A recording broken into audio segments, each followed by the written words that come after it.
Vince, how can we help you today? Well, I'm not sure. Is the program dedicated strictly to credit and credit reporting and all that this evening? Or? No, Vince, no. We're here we were focusing on the questions that were emailed to us this week. But what's your question, please?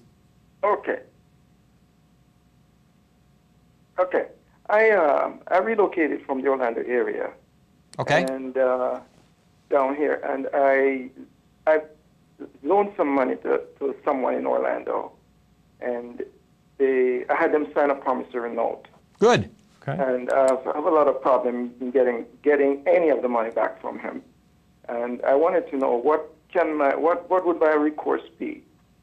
Has the person filed bankruptcy? No. Good. Want to handle that one? Sure. Vince, you have a couple different things. One, I don't know what your note says. Is there a payment plan that he has to follow?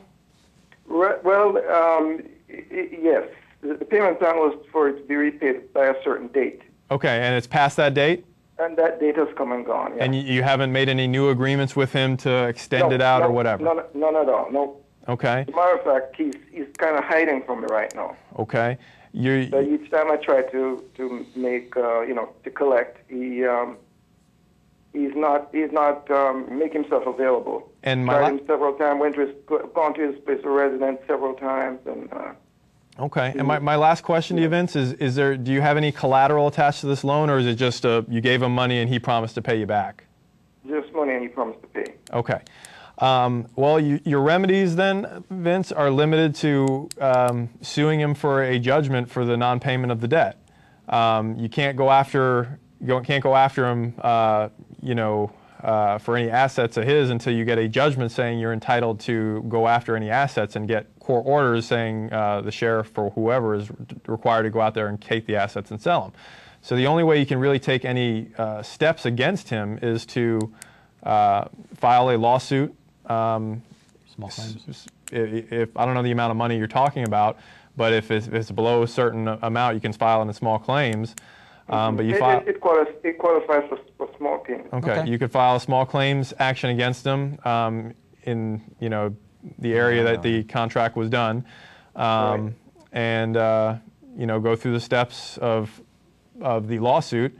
Small claims is set up so that you can sort of represent yourself. It's made a little more user-friendly, so to speak, for parties to do it, to resolve it without attorneys. You can always seek an attorney's advice if you want.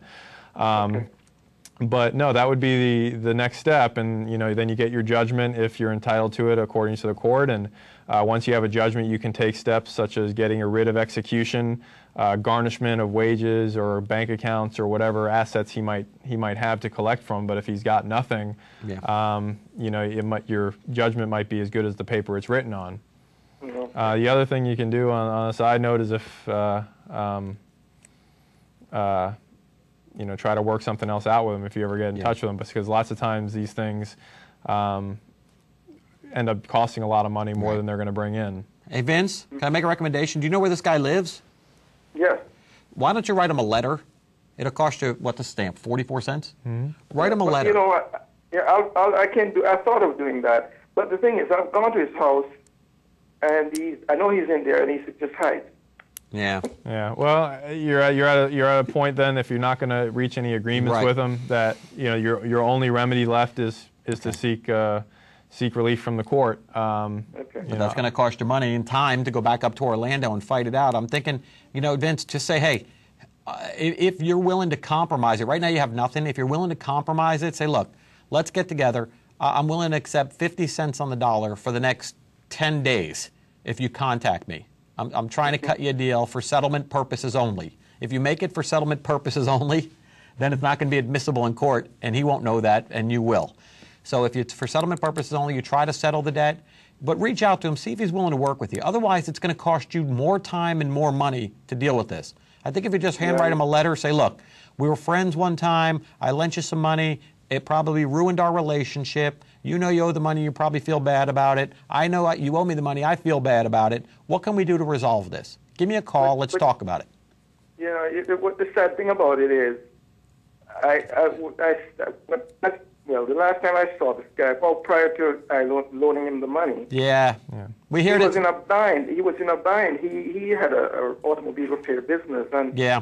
he Vince. he could not even 5 minutes pay his light bill. Vince, I went I and paid the light bill out of my pocket for him. don't it kill you? We hear Because he this. had a young family. I said, It- okay, I'm going to pay the light bill so he can work to make money to Yeah, support the Jeremy- family. Vince, and it's then, a- and Vince, then I loaned He's him. breaking up really bad. We're losing him. Vince, we're kind of losing you a bit, at least on our ear things. But let me tell you, I mean, unfortunately, you have an unsecured loan.